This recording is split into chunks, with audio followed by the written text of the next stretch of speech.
Hello, everybody. Victor here from Need Some Introduction. So, as you may have noticed, anyone who still is subscribing to this feed, that we've been gone for quite some time now. Before I get into a little explanation as to what's been going on and what that might mean to the podcast going forward, I did want to mention the fact that I will be talking with Sona about a new FX Hulu series, A Murder at the End of the World. So, pretty traditional. We're covering a series of television, probably week to week. And the return of this show, in a way, has brought me back to doing this podcast. Back in August, when we had finished wrapping up Hijack, this series was originally planned to air towards the end of August, and it was the next series that I had planned to discuss here on the show.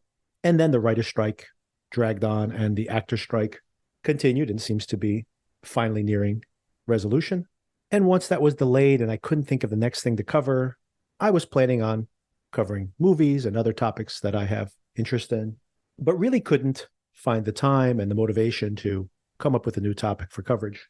And other things came up as well. I had a hip replacement. I'm recovering fine, by the way, and I'm not 90 years old, just happen to have a very bad hip. But that wasn't the reason I wasn't publishing. Honestly, I had a lot of time off with my hip replacement and was actually binging shows I had missed out on, was watching movies that I hadn't caught up on in this past year.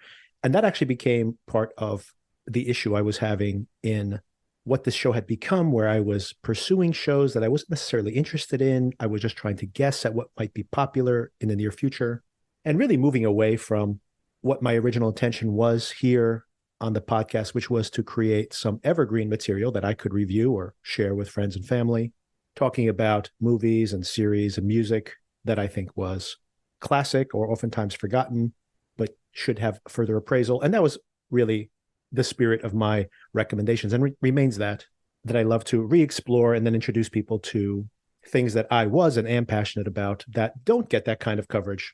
So almost as an excuse to cover the popular thing, but then discuss these additional things. And really, this series, this podcast had moved further and further away from that. As I mentioned, just trying to guess at what the next thing might be that might be popular and get some listeners. So I was thinking about all this, and primarily thinking about it because there were things that I was catching up on and reviewing and really enjoying without thinking about how do I turn this into content.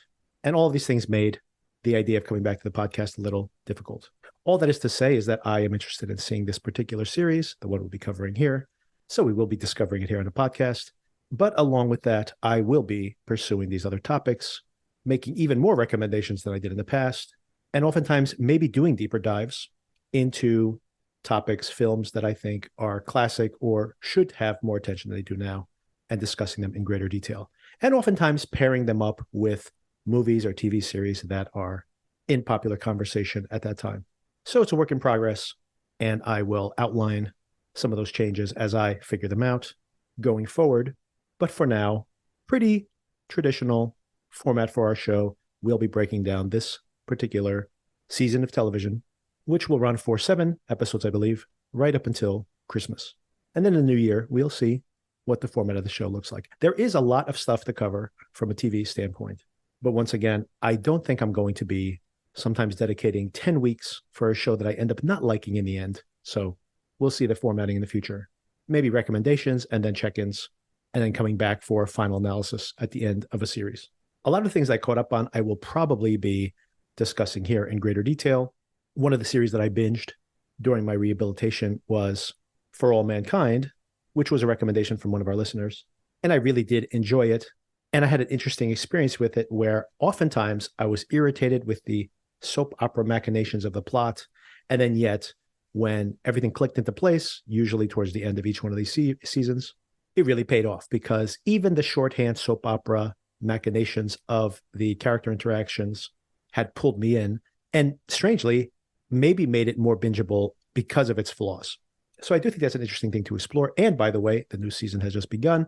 I've not caught up on it yet, but do definitely plan to. So there's one thing that I'll probably be discussing in the somewhat near future.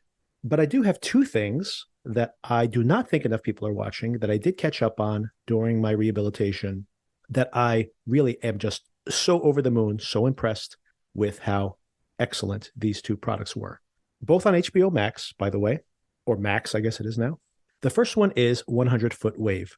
This is a docuseries about a somewhat over-the-hill surfer, Garrett McNamara, who relatively late in his career discovers a new surfing locale off the coast of Portugal, Nazaré, Portugal, and basically turns it into a competitive location for surfing where the waves are so tall, not quite 100 feet, but it's this search he has for this impossible 100-foot wave. This series is so fulfilling in so many ways. You can watch with the whole family. There are occasional swear words, but aside from that, something you can watch with your kids, even younger children. My daughter's only 8 years old. She loves this show. The characters are so well realized. You really get to know these people so intimately. You see their backstories, but also the way the film is made. The visuals, especially in season 2, where they had a budget upgrade with the HBO purchase, are absolutely stunning.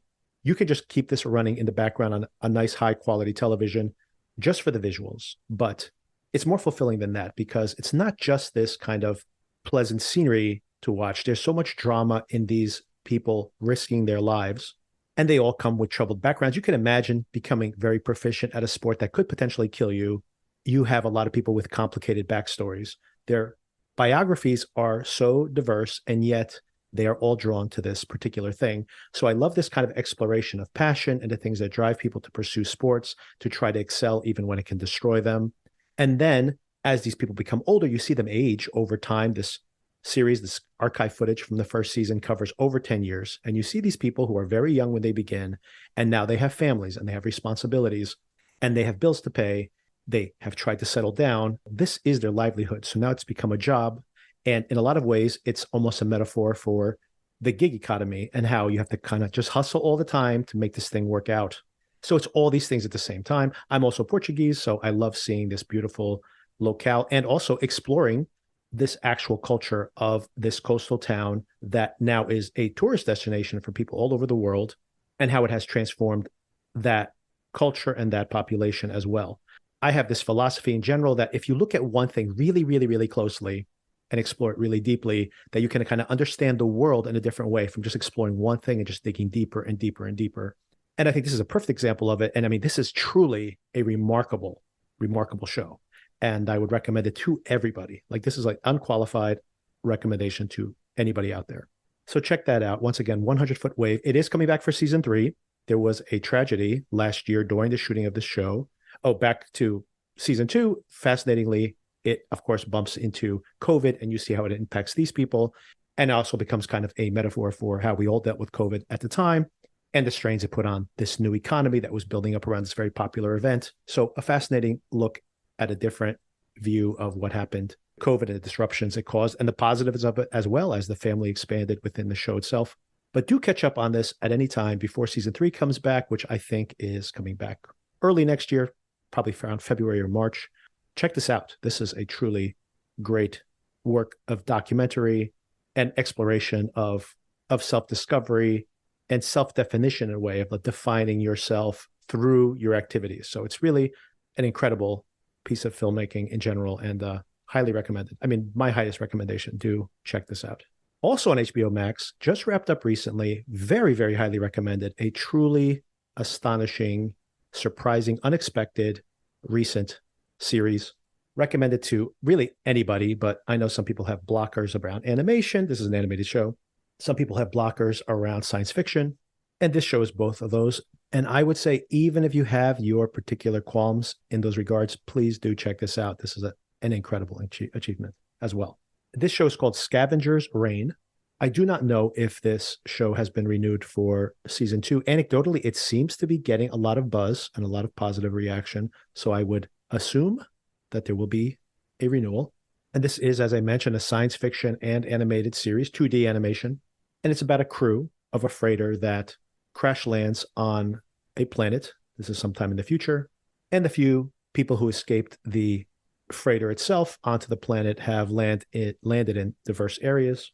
And it's just how they are trying to survive the planet surface. And the story drags on. It's 12 episodes.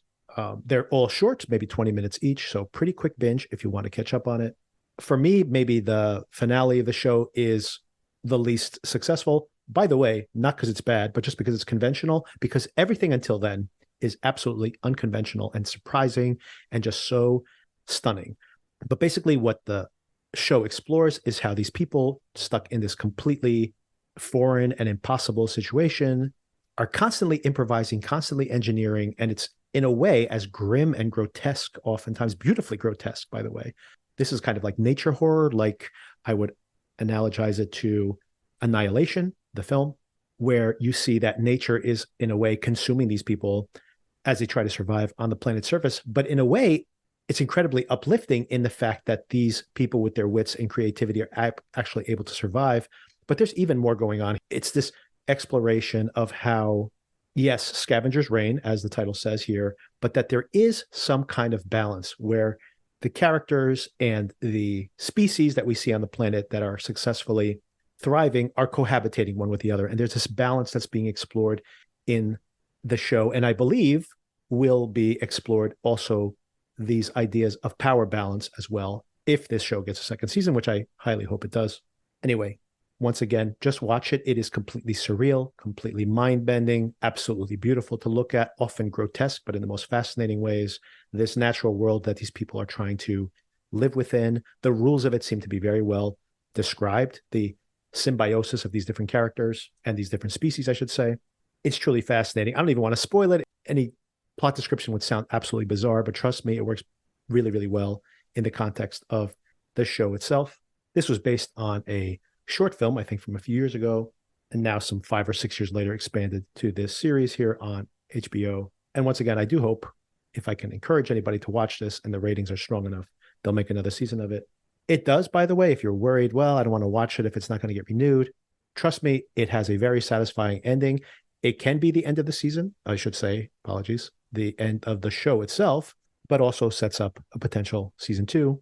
And I would love to see this world and these characters and their relationships explored more fully in another season. So check that out. Once again, Scavengers Reign on Max. Okay, with this out of the way, I also started watching the new season of Fargo on FX. Many comments I have about that show.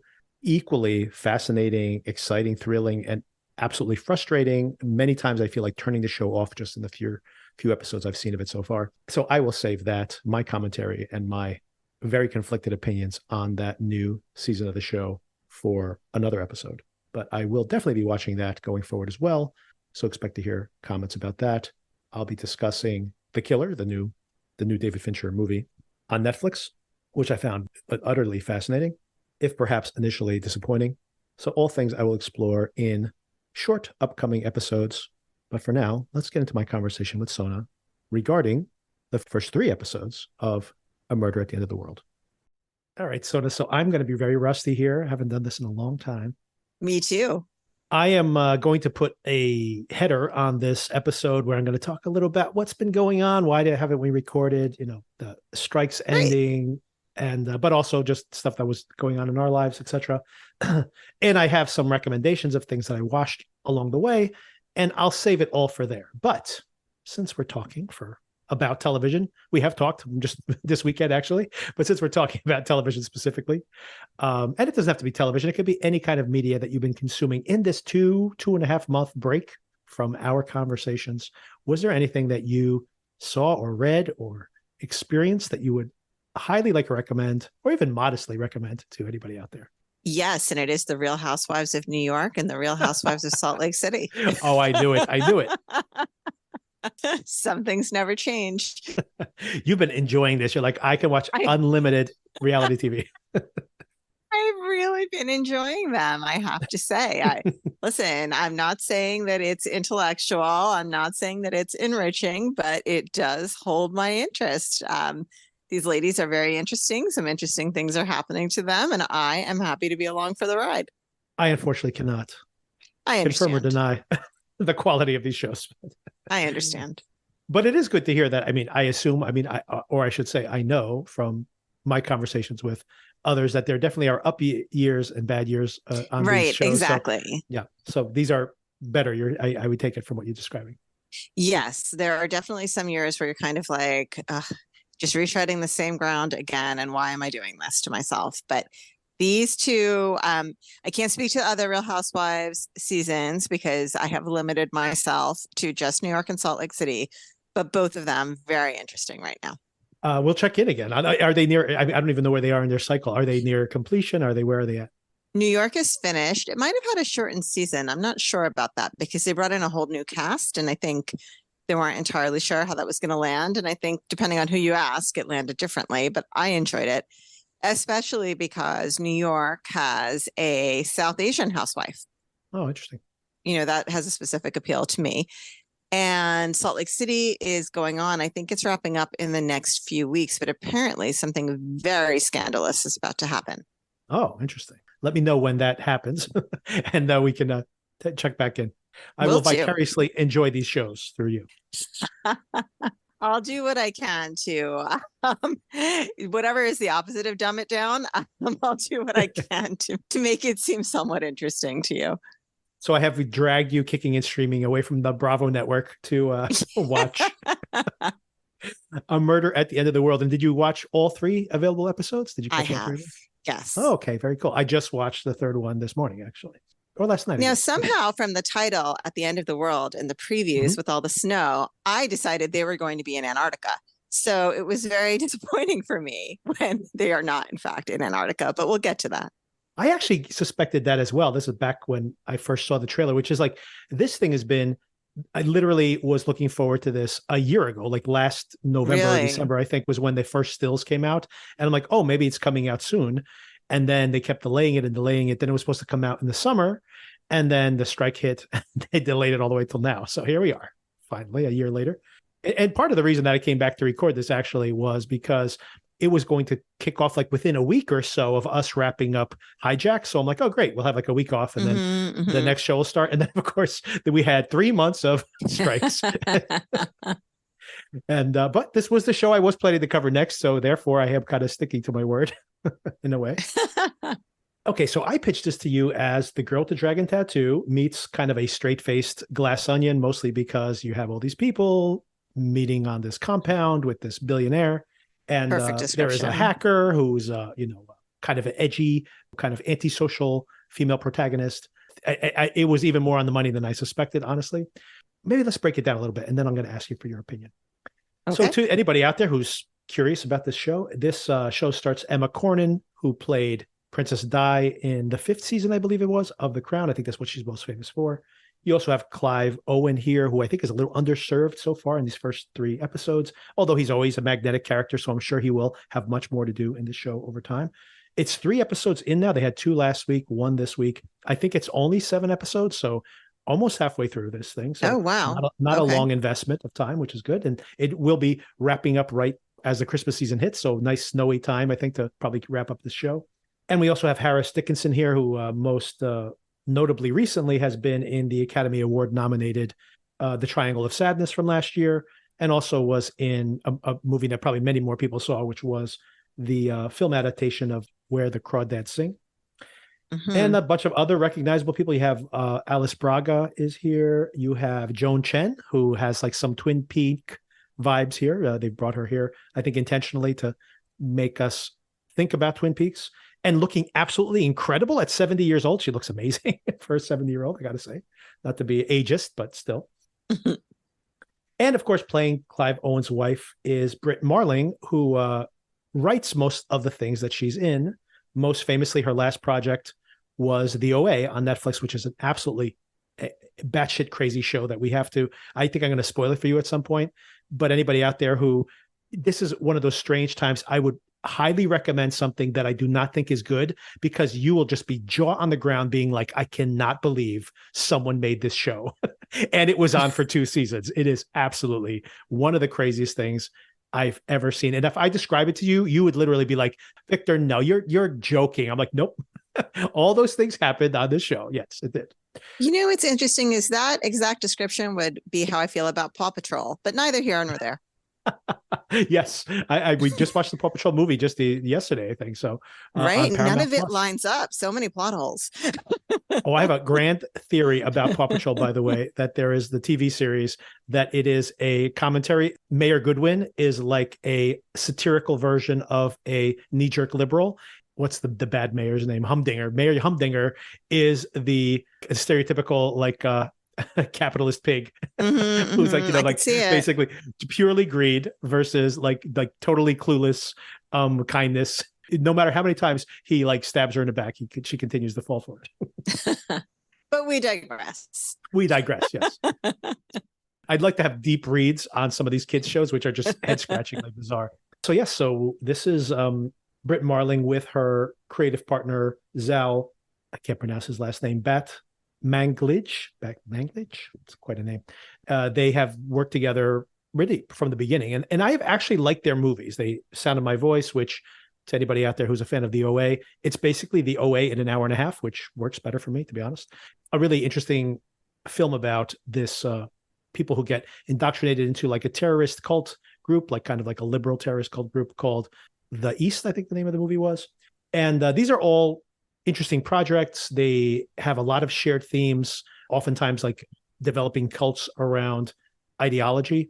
Mm-hmm. So they have these kind of interesting points of reference. I do enjoy their work in general, but flabbergasted, like totally head scratchingly dumbfounded by the OA as a project. But this, I think so far has been much, much more successful for me. I like it. So you're enjoying it so far? That was my first question to you. I am enjoying it so far. I wonder maybe if the pacing is a little bit off. There are times that it feels a little bit slow, but yep.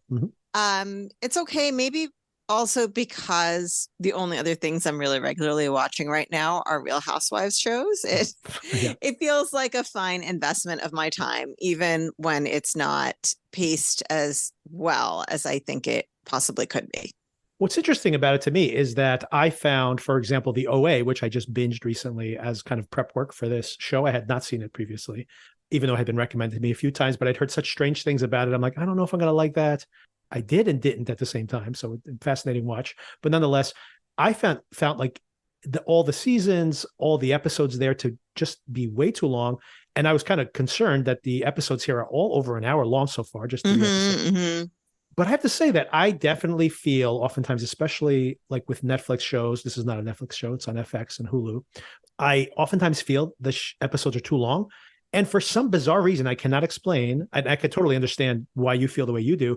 It hasn't bored me. Like I feel like the show is always showing me something new. And I think the reason I'm not bothered by it here in this particular circumstance is I do like the bifurcated past storyline and current storyline. It keeps me like never disinterested. You know what I mean? Like I think it that works. I don't know if it's going to pay off because the two stories don't seem to intersect, but I could be wrong about that. So I don't know if it's going to pay off, but it keeps me interested. I am assuming that they will intersect at some point. Otherwise, the whole thing seems very strange to me to structure it this way. But I think part of what's strange to me about the pacing is not in the past storyline, but in the present storyline. Yeah. It just doesn't feel, it feels slow for a bunch of people who are stuck together and someone was just killed. Yeah. Right? Like it feels like a strange mood for that situation. Like the mood of it is not matching the actual scenario to me. True. If I felt that slowness, and definitely I'm in some ways more interested in the flashback storyline than I am in the contemporary storyline. Yeah. And I do agree that when they were, and we'll get to it because I do want to walk through some of these events in chronological order, that in episode 3, when there is just a lot of like trudging around the snow, I was kind of like, couldn't this be tighter? Do we really need all these different, very similar scenes, right? One right after the other. So the setup of the show, just to get into it a little bit. No, I've been derailing you. Yeah, for sure. Oh, no, not at all. Get back no, on. Not at all. I don't want to do a whole plot breakdown, to be honest with you, but just to kind of in general terms, Darby is our main protagonist. She is a 20-something. The actress is 27. They shot this like 2 years ago. I think this is accurately around her age, like mid-20s. I think in this last episode, they said she was 24. 24. I think the actress was probably 25 when she made this, but I think so. So I think it's close in the way it's referenced here. But there's a flashback element to the show where we see her investigating a serial killer. Theoretically, I guess she's like college age there. So maybe she was around 21 or 20, something like that. I was trying to put together a timeline and I wasn't sure if she's in high school or college. I think at some point they say that it's been 6 years since she saw Bill. So I thought that put her at 18 the last time she saw him. That makes sense, actually, now that you say all that. I was trying to square the circle in my mind being like, well, she'd probably be college age, but you're absolutely correct because we find out that there is video of him or photographs of him with the Brit Marling character Lee in 2018, which would be 6 years Oh, in the okay. past, I guess, Yeah. in the time. I mean, I guess it'll be 5 years. But I mean, 5, right. regardless, she had still not seen him before then. So it's at least like 5 years. So yeah, she would be 18 or 19 Yeah. years old, something like that. And that one time she's in the class and texting with him, it feels like a high school class to me. Yeah, that's a very good But point. it That's a wouldn't very good point. have to be, but it True, feels that true. way to me. I Yeah. think sometimes this is kind of a tangent. I think sometimes when the characters have an older partner, they try and make the person 18 just so that there are no issues. Do you Yes, know what I exactly. mean? Yep. I actually had the exact same thought in my mind that I'm like, she could play even 16 in some of those scenes with like Yeah. her dad. And I have to say that in her flashback, I think that I find her in the contemporary times, and it's also this probably austere setting, she comes off as being a little cold, no pun intended. There is almost like a little too little to her character in the contemporary timeline. And I really like her performance playing this younger version of herself. She has a very Mhm. teenage vibe. I think she's actually doing an interesting thing there. Yeah. I am wondering, and now I really am off on a tangent, but I am wondering how much we'll learn about her whole backstory because there seems to be a lot going on there that I don't know if we'll be told it or we'll be shown it, but I feel like, I have a lot of questions about how she grew up. Yeah, I agree. And I have a possible theory, but we'll see. Maybe I'll save it because it could be spoilers inadvertently because I don't know anything about the show, but I don't want to spoil something big accidentally. So she's become, we at the beginning of the show, it looks like she's become somewhat famous, at least within these internet sleuthing circles, in having written a book where she pursued a serial killer. Apparently, I don't know, it's kind of left open as to whether they caught them, but at least tracked this person down. And this apparently has raised her profile enough where this billionaire called Andy, what a name for a billionaire, not the most, not what I would call my billionaire if I was writing a script, but hey, Andy, sure, he kind of gets together every year, some annual thought leaders. Why this 20-something-year-old girl is on the Exactly. itinerary is a big question mark, but I think intentionally so. I think that is one of the mysteries of the show, to understand how these more powerful people are trying to use this character. And also simultaneously, we, like you mentioned already, we see her backstory. She's very adept at doing investigations. She grew up with a father who was a forensic examiner. He kind of trained her to be a detective and to think about mysteries in this way. And also, I think that there's a pretty charming romance that is being fleshed out in these flashbacks with this character played by Harris Dickinson, who plays a character called Bill, another very exciting character named Bill, but who also goes by the name Fang, which makes him kind of like a Banksy, or he's supposed Right. to be some kind of Banksy political type artist. And this is very much like a manic pixie dream boy character, which is, by the way, Brit Marlin in her scripts. There's always this kind of idealistic, really smart, very attractive character that so it's kind of, she flips the table, she gets to write her own scripts, she gets to use a cliche in the opposite direction. Hey, no problem, I don't have a problem with that, but I just calling out that is kind of a motif in all of her scripts as well.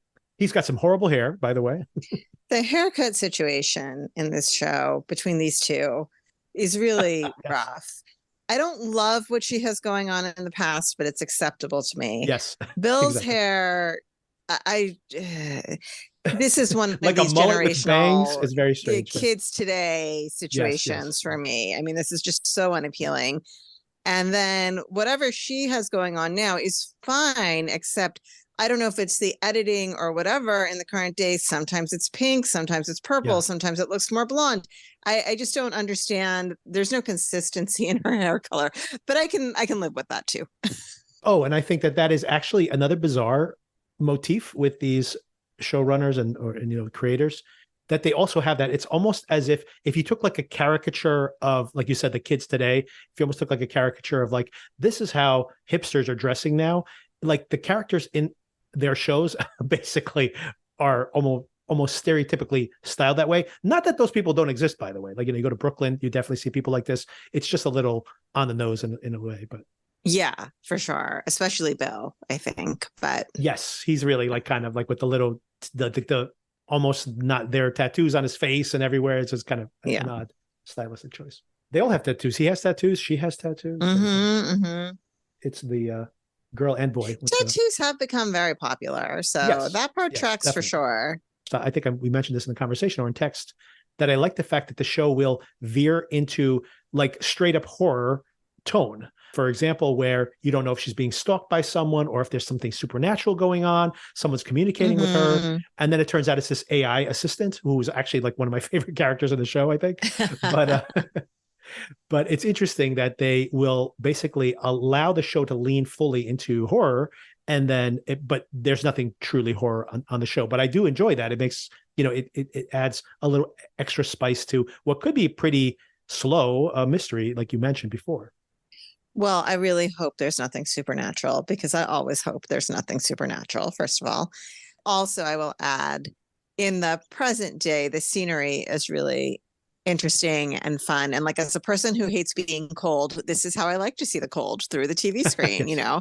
it looks beautiful. And, just the hotel and the high-tech gadgetry of it, like all of that is just very appealing to me as a viewer to watch. Like it's just very interesting. Yeah, I agree with all of that. So once again, just for anybody who hasn't seen the show yet, is using this as some kind of guide as to whether they've been interested or not. These group of people, esoteric and strange combination of specialists, get flown out to this beautiful hotel in Iceland. I think it's actually shot in Iceland, I believe. I think very popularly there are these snowbound mystery novels, whether it's Smila's Sense of Snow or The Girl with the Dragon Tattoo, and some of these other very popular Nordic mystery novels of the past decade or so. And yeah, it's beautiful, right? Mhm. Like just the hotel rooms look right out onto these snowscape. It's really lovely. Yeah, there are mountains and there are snowdrifts and there are cliffs. Yeah. But an interesting choice in a way to make it almost very sparse because there are also you've probably seen Icelandic vistas that are like rocky and have a lot of strange vegetation or something like that, like we've seen in what is that movie Ex Machina, where that hotel is just incredible, and I think it's an actual place you can Airbnb. But this is like almost minimalist in a way, but in an interesting way, like you mentioned. I love the sight of like the mountain through their windows. Hmm. So a couple of things I thought were kind of interesting in the first episode was their use of music. Great music. Sorry, I just got excited and I Sure. interjected. My No, not a cooperative problem. overlap. I've learned that's, the phrase for when you interrupt someone, but not because you disagree with them, but because you agree with them and you're just so excited. I love Annie Lennox, and I thought this was a Yeah. great use of that "No More I Love Yous" song. Yeah, and even before then, I thought it was really clever that in the opening scene, she's listening to the Doors song "The End" on her headphones, and Hmm. then you Hmm. think it's on the soundtrack, but then she turns off her iPod, so she's actually listening to it diegetically, and then. Of course, the title we've just seen on the screen is "The Myrtle at the End of the World." And then she walks in to do her reading and she says, I'm going to tell you this story. I'm going to start at the end. Right. So it's like there's a lot Hmm. of Hmm. wittiness in the show, which, by the way, the show in general does not seem playful, but I do like the No. playfulness of this idea, right? At least, which makes me want to. I mean, it invites you to play along, right, in a way, which I like because I think in general the show is pretty austere, very David Fincher-ish in its style. But speaking of the girl with the dragon tattoo, but then Hmm. yeah, I mean, speaking of this difference between this very austere present day and definitely a warmer feeling of this romance in the past. I love this fight, and you already touched on it. I love this fight in the car that gets resolved by them just like in real time, listening to like No More I Love Yous all the way through Hmm. because it's much more realistic than like how you actually get over a fight than to talk it all through. I thought it was really clever. Personal note that then it made me sad that I had never actually seen Annie Lennox perform in person. And then I went on Ticketmaster to see if she happened to be touring, I think she's which she touring. is I think she not. will be touring soon if she's not touring Oh, I'm already. going to look out for that then. You have a chance. She may have, there's a chance she was at one of the Lilith fairs I went to, really dating myself now, but I don't have a vivid memory of it. So I don't think so. But I also think, and the specifics are escaping me, but in the next episodes as well, I remember having the thought that the music is really well done in this show, even though I can't recall a specific reference to a song right now. Yeah, I think that No More I Love You is definitely gonna make some streams on that song. I think that's going to be a conversation point. Although I do in general like all the music. They played some Portishead. They played Tricky, which is like one of my favorite artists, but like definitely not a mainstream artist. Moody music, which of course sets the tone well. Mm-hmm. This kind of culminates with them having a very Agatha Christie-like setup. And I think this would be my critique, actually, of the setup so far. I find the characters, the reason that I think those Agatha Christie adaptations, and maybe even in the writing of the novels, there's always this kind of like very melodramatic or very hammy introduction to the different characters. It's almost like so you know who they are in shorthand later. And I think Rian Johnson, I don't love that Knives Out, Glass Onion films in general. I don't think they're as good as everybody says they are, but I do think he nails that. You know who this character is within a second of seeing them, so that you know why someone would want to kill them, what their motivation is, whether you kind of like them or kind of hate them, so that, when they disappear for, great lengths of the story, they still kind of stick in your mind. And I don't think the show's done a good job of making me not only not care about these characters, like even understand like who they are, like what their motivations are. So yeah, I do hope the show does flesh that out a little bit more. Yeah, I think if anything, so far it's doing that very stereotypical thing of getting you attached to somebody just for them to die almost Right. immediately after you learn Immediately something about afterwards. them. Exactly. Yeah, which is, kind of a trope, I think. And, so maybe we'll learn about all the characters that way as they die off one by one. I don't know.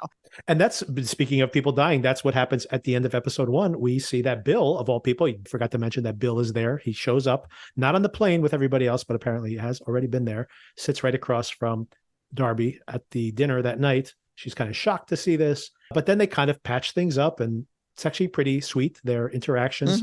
I think they have very good chemistry, which I think is important for this show, by the way. She goes to meet up with him that night. She hears something in his room. She goes outside. Once again, all these rooms are like looking out onto the snow. So she loops outside of the building, can see him as he's basically dying inside. And he asks her not to leave, keep eye contact until he dies. She goes and grabs somebody, but it's too late. He's already passed away. We find out in episode 2. And yeah, he's that's the told setup. her that he has something important to tell her. Yes, so exactly. Yes. We have that hanging out there of, well, what was it that he thought was so important that he needed to share it? Exactly. And by the way, also, I just want to mention, I don't know if liked is the right word, but in the past timeline, when he leaves her, his message to her, this is both too much and not enough, I thought was like very, I don't know, it stirred something in me. I thought it was nicely done. I think it's a very human feeling about a relationship. I think it's too much and it's not enough. Going back to the way they wrote the OA, part of the reason I was able to go through that show is because they really nail some things really well. Like, for example, the interactions in the car while they're listening to No More I Love Yous. While so much of this show seems contrived, that really feels like something that happened to someone for real. And it feels like a real moment. And that note, like you said, is absolutely the same way. And you see how good that dynamic is, once again, in the flashback sequences, that he seems to be just kind of like he's a tourist. He just likes to solve mysteries. He's just having fun. And now it's like I'm writing this story myself, but I think that's what good writing does. It makes you fill in the blanks. I'm feeling like he's going deeper and deeper down this rabbit hole, but really to kind of be a little macho in front of her and to show his interest. And then he gets to like, whoa, this is getting way too far, because in those flashback scenes, we see that they almost die, right? And he's just like, okay. And to the point of like that note, he leaves her, this is too much, like too much of an experience. And at the same time, she's never going to be the number one concern for, in her mind. So he feels like this isn't enough, right? Like, for me to sacrifice this much, is this enough? I don't know but that's another thing that's very ambiguous. Maybe this will be fleshed out, but you'll assume if this was like 6 years earlier, 5 years earlier, and these people are in their 20s, that this guy couldn't have been like a world famous artist at this point, right? He must have been just, baby artist at this point, right? In the past, he's not Banksy. In other words, he can't be Banksy at this point, right? In the flashbacks. It wasn't even clear to me that he was an artist already in the past timeline. Right. That's what I mean. Like that all happened later, right? See, that was my conclusion. Yes. Not that that's explained, to be honest, but it is kind of a silly thing, right? That they just kind of hung out together and they solved this mystery together. And now he's Banksy and she's Elizabeth Salander, or whatever her name was. It's like, I don't know. That's weird. Don't really buy any of that. But hey, you know what? It's TV. It's okay. Yeah, it feels like maybe she introduced him to the idea of Lee, and then he somehow explored that further and maybe she became a benefactor of some sort. I don't know. I'm really just pulling things out of the air here, though. And then in episode 2, she begins her investigation. I actually was so distrustful of everything that's going on in the show. At first, I was like, is he even dead? But then she sneaks into the room and his body's been laying there all day. So I assume he actually is dead. Lee comes in while she's still in the room. And this girl is really good at pushing herself up against walls, by the way. She's really good at hiding. Yeah, really. And being unobtrusive. Yeah. But anyway, I'm sorry. Go ahead. Unless it's a setup. Unless that's a setup too. Maybe they knew she was in there. But I mean, I'm over analyzing all of my potential clues here. But I mean, hey, this is the type of show that wants you to do that. Ray knows she was in there. That's for sure. Yeah. When she confronts Lee about it later, I found it very strange. Lee basically has her hacking onto the network.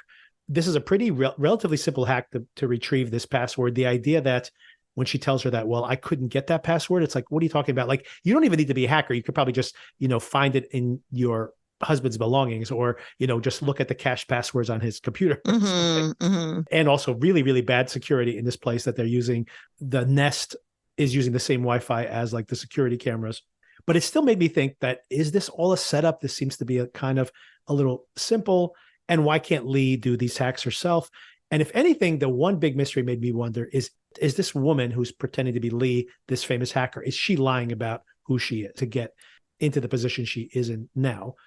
That's so interesting, because none of those questions occurred to me at all. I am just along for the ride here, I guess. You make a good point about why Lee couldn't do it, and Darby asks her, right? Right. She did. In this last to the show's episode, credit, they call all this stuff out. Yeah. I guess my conclusion was that it is a very sophisticated system, but Darby is just that brilliant that she can do it. Right. But, maybe that's not the right conclusion, though. Oh, I would say it's not, by the way, just so you know, the hack that she comes up with, she takes like a smart light bulb, she takes its data, and there's an unencrypted password in there. So it's like, this is not rocket science. It's like really like hacking 101, which is fine. Well, okay, but I would Joe Schmo Hotel. I couldn't do it. Oh no, but the reason I bring that up though, that is actually a legitimate hack that you can very easily do, like at Joe Schmo Hotel. But you would think that Clive Owen's character is going to have like very high security. This guy's like Elon Musk or whatever. He's not going to just like have, the security cameras, or shouldn't anyway, have the security cameras and the Nest devices or whatever on the same network. Then again, of course, in our own personal home, we probably have that set up exactly. So, warning to everybody out there: use your guest, Wi-Fi for the. Have two different Wi-Fi setups in your house. Don't let everybody onto your internal Wi-Fi. And then there's a bit of a jump scare here when she finally gets access to those cameras, and we see somebody with a mask on. Which, once again, there's like this kind of like element of what could this be? Turns out to not be horrific, but I do like the fact that it's constantly teasing us with these scares. And I think that's pretty much what happens in episode 2 primarily, right? Is there anything else that you... I don't think this is a significant plot point, or maybe it will be, but I'm curious about why they've introduced this character of their little boy, Zoomer, which again, what's up with the name? But right. He has more of a role here than I would expect for a 5.5-year-old boy, or however old he is. He says his age at one point, it's 5 something. So I'm just wondering if something's going to be developed relating to the kid somehow. I totally agree. I actually have that in my notes also, that there's no way in episode 2, they spend so much time. You have these scenes where, like, to your point, there's just a long passage where the kid is just behaving and interacting with his parents, and she's just watching him. They make such a big deal about that kid. He's definitely going to pay off in some way. I have no theory on it either. I'm just like, he's befriending her in episode 3. He lets her use his AR headset, which seems to be like, I mean, this show doesn't have tons of special effects. That seems to be a relatively complex thing to introduce at this point. I assume it's going to be bigger in the show, because why else even bother showing us that augmented reality POV? But yeah, I mean, they spent a lot of time with this kid. I have a feeling that it's going to be even more so in the future. I don't know how it's going to pay off though. Yeah. Well, one thing, now that I'm doing the math, and let's just jump to episode 3, we find out that Lee and Bill knew each other. There seems to be some kind of sexual jealousy potentially from Andy's side. He's, made some disparaging comments about his artwork as well on the internet, apparently. She apparently met up with Bill she claims that he couldn't perform sexually when they did try to hook up, and they decided to just be friends. But that's about 6 years ago. That would line up with this kid being Interesting. and he's blonde haired, right? So, usually dark hair is dominant gene. So Yeah. the dad has dark hair. So why is this kid blonde? It's a question mark. Right Interesting. there. So that's a potential theory of that. Right. But of course, episode 3, actually pretty eventful episode 3 compared to, at least in the context of this show. She sees this masked figure wandering off in the snow. She follows him. It's kind of a pretty creepy scene. She almost gets caught at one point.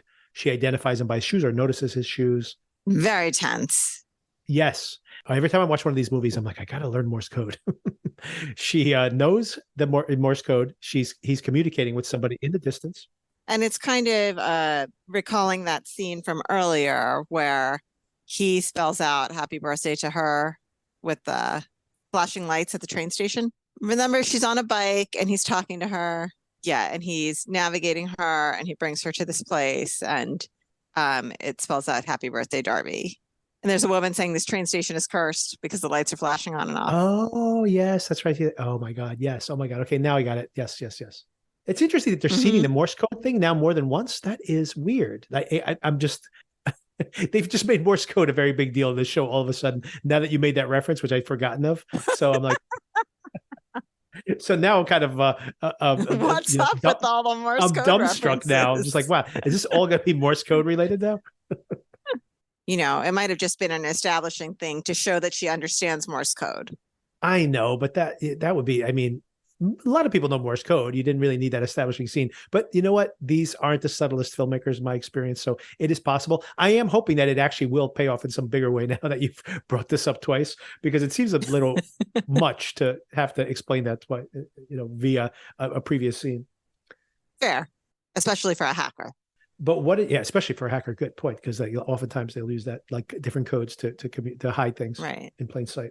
So my question is, this message that turns out this is Rohan. Eventually we find out, because she identifies his shoes later on, and he admits to it also.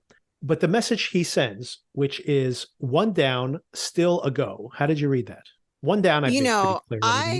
I for a second wondered if maybe her Morse code is a little rusty and it was like 1 down, 8 to go, or however many of them are left. And they're just going to systematically kill them all off. And she had misunderstood. But once the rest of the episode developed, it seems like, yes, it does say 1 down, still a go. And it just seems very like an impending doom kind of feeling to me. I don't know. What do you think? I thought the still a go thing was that the plan was still a go. I agree, by the way, that when she first translated it, I'm like, what did she say? Like, did I misunderstand what she said?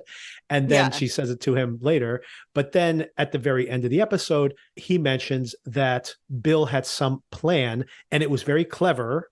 Of course, that's exactly when they cut us off from discovering what that is. But that Bill apparently had some very clever plan to figure out what was going on at this compound or something. There was some revelation that he wanted to give him, and that basically there was some scheme they were pulling there collectively. And what I read that as is whoever else is involved with this is that it is 1 down, meaning that one of the people who are involved with this, obviously Bill, is no longer here, but still a go. I presume that means that the plan is still a go, or that the conclave is still a go. That's the other possibility, right?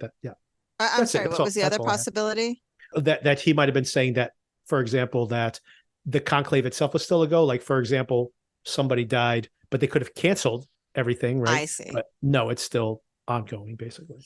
No, I took it as the plan is still a go. And then I wondered if Bill was trying to include Darby in that when he said, come, I have something to tell you. Whatever that plan was, that he was going to share it with her and see if she wanted to be a part of it. That part, just speculation. But I agree with you that there's some bigger plan. Well, we found out, right, that there were 3 cups of tea. She smashed into someone delivering tea the night before when they found Bill's body. And she was trying to find out how many cups of tea did he order. It turned out it was 3. Turned out Rohan was this person. It wasn't nefarious. Basically get confirmation that Rohan couldn't have been the killer from Andy. This is another thing that I do like about the show, is that so much of what's happening, I'm like, how is this tech genius not aware of all this crap that's happening on his network? But of course he knew. Andy basically confronts her and says, I don't want you doing these investigations. I know you've seen the security camera. I know that was Rohan at the door, but we can monitor your body temperature, basically, which we actually see the Right. AI do that, right? When she is almost Yes. hypothermia earlier in the episode. Hypothermia, yeah. And theoretically, you would assume they would also know if there was more than one person in the room, right? Because you could, if you're tracking a body, you probably know how many there are. Exactly. And then, of course, 3 cups of coffee, which, of course, or I should say tea, 1 for Rohan and presumably 1 for her, since he had just invited her to his room, right? So she, of course, took that as like a romantic. And from Rohan's reaction, maybe he did as well. But so that's the other question I have for you. So Rohan confesses that he loved him. It's interesting because he seemed like so eager to meet up with him that night, in him hiding his mask and talking about this plan. It seems like it wasn't for like a dalliance. It seemed like he was going knowing that this was part of this theory. But so how did you read that? Do you think him and Rohan were intimate, or do you think this was just he just loved him and like because he like thought he rescued him from his addiction or whatever? That's how I took it, the latter. Rohan came across to me as a very sensitive soul kind of person, and I felt like, yes, he was just very bonded to him and very fond of him in a maybe a brotherly love way or a father-son love way, I don't know, but yeah, it seemed like, they had been through a lot together and they meant a lot to each other, but I personally didn't take it as romantic. Because I started thinking to myself, like, what's the twist going to be? He supposedly hooked up with Lee, maybe even the mother of the child, obviously hooked up with, we see it, in the flashbacks, hooked up with Darby. No, did he hook up with Rohan too? Slept with everybody. That's the twist. Is the twist that he slept with everybody here? Is that what happened? But hopefully not. After the confrontation, and at first Rohan's a little aggressive with her, but then she kind of says, I know you loved him and owe it to him to figure this out. Rohan basically lays it all out there. No, this is what was happening. She figures out probably that she was the third conspirator here. And then, of course, Rohan has a heart attack, presumably. They did hint at the fact that he had a bad heart earlier in the episode, and he did strain it. Yes. So he had a heart attack, or someone is once again making a murder, doing another murder, and it is making a murder. I like that phrase. Making a murder. We got all the ingredients we need. If you don't watch out, I'm going to make a murder. Someone's making a murder. Do you think Rohan was murdered, by the way? I mean, at this point, I have to assume yes because of the show, but you could say that even if Bill was murdered, and it seems to be the case, that Rohan might have just had a heart attack. They kind of see that earlier. I mean, when they were out on that snow cliff together, it's kind of like, have you been medically cleared for this kind of activity? Because you're at a high altitude and, it just seems like a bad idea to me, but I am not a cardiologist. I don't know. So I think, it is possible that it was just all too much. Okay. Now, the biggest question I have for you, Sona, and apparently you would have said something about it if it was really a total turnoff to you. When they go to the mechanical ants or whatever the heck that was, yes, I did not the swarm robots. No, I was just like, oh, Sona's out. She just quit the show. I thought he was taking them. I thought he was taking them there to see the beautiful vistas. When that look at my beautiful swarm robots. Let me just check out of this until they get back to the lodge. Yeah. Yeah. I'm like, oh boy, if they go deep into the swarm robot technology, Sona's not going to stick with this show. You know me very well. Yeah. I did not care for it. That was literally my reaction watching it today. I was like, oh, I think Sona's going to actually dig on this. Maybe it's a little too long for her episode to episode, but I think she's actually going to vibe with this. And then like the swarm robot showed up. I'm like, oh, Sona just turned the TV off. She just rage quit this show. I don't mind it. It's actual real technology that's being developed with this idea of like, almost like a hive behavior where you just program robots to say, like, for example, build something and they just like, mechanically do it and they work continuously. And anyway, it is probably the future of some of these technologies, but very surprising that is the direction the show went. And all of a sudden it'd be like hive robots. I'm like, what? Okay. Yeah. Hey, after watching the OA, this is nothing. This is not the kind of kookiness. But speaking of kookiness, that might still be forthcoming in the show. She mentions the fact that and this is very much in line with the OA, for example, she can communicate with the dead. What did you think about that Yeah. revelation? I thought originally she was just being a dramatic teenager, kind of. Yeah. Now it seems like there's her interpretation of what that means and how they speak to her or whatever it is. But I don't know. I'm not much into it. How about you? My concern, I like the fact they backpedaled it almost immediately, where she almost means it like metaphorically, like that she like Yeah. picks up senses the way they died or something that, and it almost felt like reading it that way. Because I did get worried there for a second, because like the OA has to do with basically having near death experiences that allow you to travel through time. So it's like, oh boy, let's not go there. I originally was kind of, especially the way it was introduced with, her first meeting with Bill, I was like, oh, she's just trying to hook him or impress him or, Right, right. seem interesting. But yeah, then I was kind of surprised when they returned to it after that. Yes, happily, she does not see herself as a medium, at least. Not yet. We'll see. Not yet. You think the swarm robots are a problem? Wait till you find out she can communicate with the dead, literally. And another weird event this week, in this third episode, I believe, was when she started seeing everybody wearing these masks. Now, the fact that she might just be feeling paranoid or something, that I could buy. But there's this really weird thing where she's like shaking her head and people are looking at her going like, what's happening? That seems like she's actually having some kind of episode there. So once again, I don't know if she's become an unreliable narrator in some ways, which of course would be part of the mystery, seeing most of the show through her eyes. So that would be a little too much for me. I think if they, we can't even rely on her. I think she needs to be our eyes and ears, and there could be a lot of weirdness going on and everybody's real motives, but hopefully we get a pretty clear point of view character. I don't want to have her suddenly having psychedelic experiences all over the place. Maybe they're drugging her. That is legitimately possible, right? Oh gosh, what is it with Nicole Kidman? Nine Perfect Strangers. Maybe it's a Perfect Strangers crossover of some sort. Also, it could be that she's in a very stressful situation. She's sleep deprived. Yes. Her body has been through a lot physically. I mean, I could see.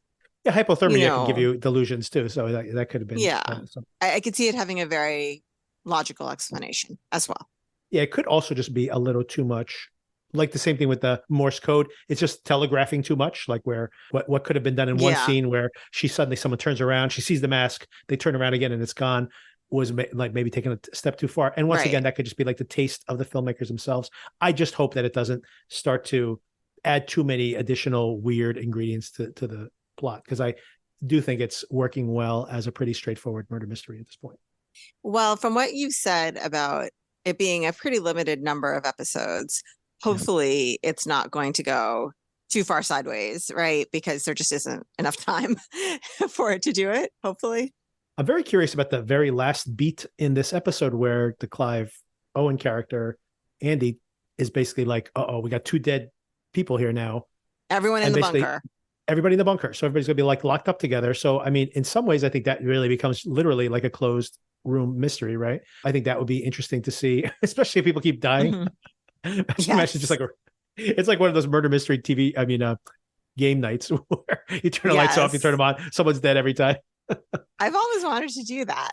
But I think he was just minutes from throwing Darby out, and now she's going to be locked up together with them. I did also unintentionally, I think, or maybe intentionally, maybe they're being playful about this. I did love the fact that like she's talking to Bill at one point, and Bill's like, I have something really, really important to tell you. Meet me in my room in 5 minutes. Oh, I'm dead. Rohan's like, he had a really clever plan and it was all coming together. Let me tell you what it is. Oh, like literally dying, like in the process of telling her what every time someone's about to tell them, like spill it all out, they drop dead in front of her. But we will see. We'll see how many. I forget how many more guests there are. They're like so nondescript beyond like the kind of obvious ones. Maybe 7 episodes, maybe one person dies each episode. Who knows? Yeah. It is really hard to kind of keep track of who all is there and what their things are. I mean, we know there's the doctor and we know there's the doctor. Well, Alice Braga is a astronaut. She walked on the moon. Apparently there's an alternate history. Right. Mm-hmm. Who's now like a climate activist or something. What is I don't even remember what Joan I don't Chen remember. does for a living or whatever. I think she only has like one. And then there's the guy who's reading her book on the plane. And I don't Yes, remember what he who does though. that guy, whoever He's an that guy is. actor, maybe? Director? Producer? Oh Hmm. yes, yeah, this one that someone's like a filmmaker or something. Yeah, somehow in the entertainment industry. So yeah, that wraps up episode 3. I am enjoying it so far. I'm still in there. Agree. You're committed, Let's even if see there's more swarm what the total robots. body count is. Let's see how many times we return to the robotic stuff. The AI I can put up with because it's been in furtherance of the plot. And I mean, I assume this other thing is too somehow in furtherance of the Yeah. plot. That is not a part of the plot I'm interested in. You know what's funny is I like the AI character so much here. I didn't even question the fact that you're like, oh, Sona's not going to reject this character because, like you mentioned, it's almost like having like a Dr. Watson or something. Yeah. It's very clever to have the AI itself be a character here, and Yeah. and they're using it in a fun way. It's an interesting thing also as a device in the show because theoretically the AI could be telling her the truth. This AI was developed by this billionaire. The AI might be leading her astray, like right. So, or it True. might be ratting her out, not even intentionally, right? Like he might be tracking whatever questions she asks to the AI or whatever, right? So True. it becomes like a whole other element in the plot potentially too. So I thought that was interesting. But I just like him just popping up and like helping her out when she needs some help. It's like a fun little like invisible Watson character to have with her. Yeah. Have that type of character without really having another character. I mean, it's I an agree actual with that. actor. It's kind of fun. Yeah. So let's watch another episode and We'll we'll catch see up what happens. next week. Yeah. And I will probably be putting out a separate episode with just a whole bunch of reviews of things I've watched. Most of them not great, to be honest. It's been a bleak time. Yeah. All right. Thank you for the conversation. Thank you. I'll talk to you soon. Enjoy your meals and family and such. Same to you. Happy Thanksgiving. Thank you. Bye. Talk to you soon.